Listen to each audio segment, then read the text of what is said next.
यदि मेरे चैनल में नए हैं तो चैनल को सब्सक्राइब कर लें। कुंभकर्ण को जगाना। कुंभकर्ण को कैसे जले गया।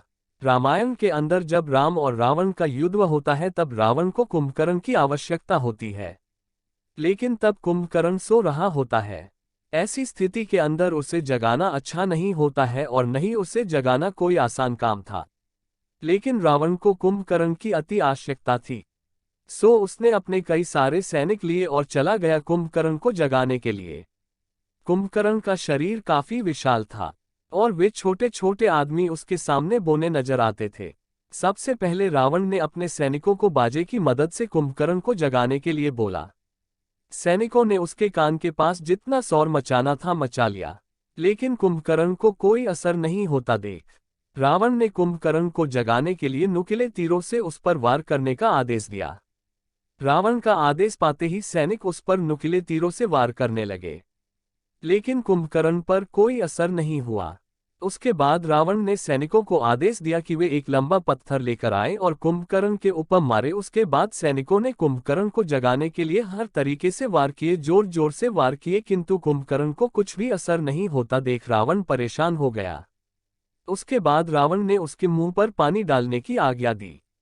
सैनिक एक लंबी सीढ़ी लाए और मटकों की मदद से कुंभकर्ण के मुंह पर पानी डालने लगे।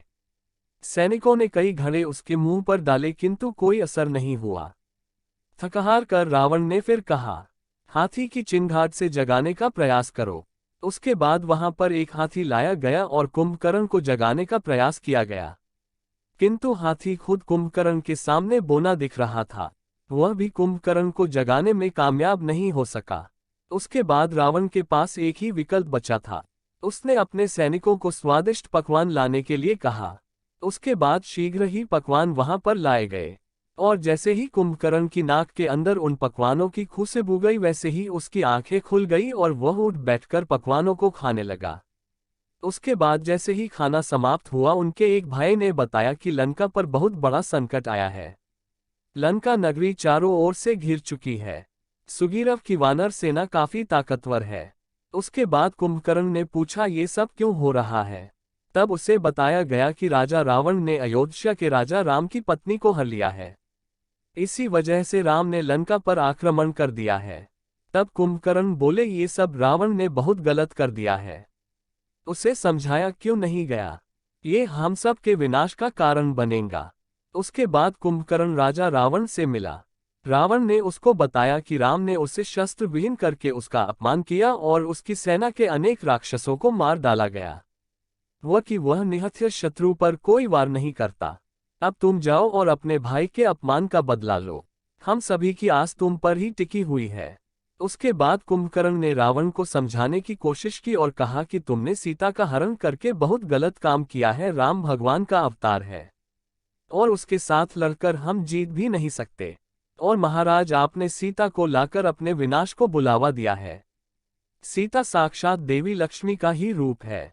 कुल मिलाकर कहा जा सकता है कि कुंभकर्ण परम विद्वान भी था, जिसे बहुत सी बातों के बारे में पता था। कुंभकर्ण को वरदान की कहानी। एक बार कुंभकर्ण तपस्या में लगे थे और वर्षों तक भगवान ब्रह्मा की भक्ति की ओर अपना मन लगाया था। इस समय ब्रह्मा उनके सामने प्रकट हुए और उनसे वरदान मांगने का अनुरोध किया। कुंभकर्ण ने ब्रह्मा से अत्यंत शक्तिशाली होने का वरदान मांगा था। ब्रह्मा ने उन्हें उसके विरुद्ध चेतावनी दी, क्योंकि ऐसा शक्तिशाली होना उनके लिए कठिनाइयों का कारण बन सकता है। लेकिन कुंभकर्ण ने अपनी इच्छा पर अड़े रहकर वह वरदान ग्रहण कर लिया। कुंभकर्ण अब अत्यंत शक्तिशाली हो गए थे, लेकिन उन्हें उनके वरदान के दुरुपयोग का पता नहीं चला। राक्षसों के राजा रावण ने उनका उपयोग करने का फायदा उठाया और उन्हें सोते रखकर उनके समक्ष राम और लक्ष्मण को ले गया। कुंभकर्ण का वध कैसे हुआ। राम ने उन्हें जंगल में लड़ाई में हरा दिया था, लेकिन रावण के सेनापति इंद्रजित ने कुंभकर्ण को जीवित करने के लिए उसको अश्वत्थ वृक्ष के नीचे ले जाकर उसकी नाभि काट दी थी। जब राम के समक्ष कुंभकर्ण खड़ा हुआ, उन्होंने उसे पहचान लिया और उससे युद्ध करने के लिए तैयार हो गए। लेकिन इस बार राम ने उन्हें उनके समझौते का संबोधन करते हुए कहा कि उन्होंने उनके बारे में अपनी भूमिका के अनुसार न्याय किया है और वह उनके विरोध में नहीं है। राम ने उन्हें धन्यवाद दिया और उन्हें सम्मान दिया। कुंभकर्ण अब जानते थे कि उन्होंने गलती कर दी थी और उनका समय समाप्त हो गया था। उन्होंने राम से क्षमा मांगी और उन्हें स्वर्ग में जाने की अनुमति दी। इस तरह कुंभकर्ण के वध का अंत हुआ और उनके पापों की क्षमा हुई। जब इंद्र ने की थी कुंभकर्ण की बुद्धि भ्रष्ट। दोस्तों, आपको बता दें कि कुंभकर्ण एक प्रकार का तपस्वी इंसान था, और इसके अनुसार जब कुंभकर्ण ने तपस्या करके ब्रह्मा को प्रसन्न किया तो उसके बाद इंद्र को ये डर था कि कुंभकर्ण कहीं इंद्रासन ना मांग ले, तो उसके बाद इंद्र ने उसकी बुद्धि को भ्रष्ट कर दिया।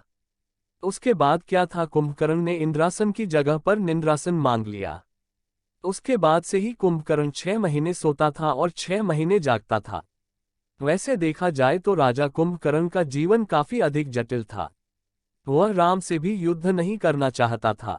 उसने अपने भाई रावण को यह समझाया था कि वह राम से युद्ध ना करे, क्योंकि कुंभकर्ण ये जानता था कि यदि वह राम से युद्ध करेगा तो उसका ही नुकसान होगा।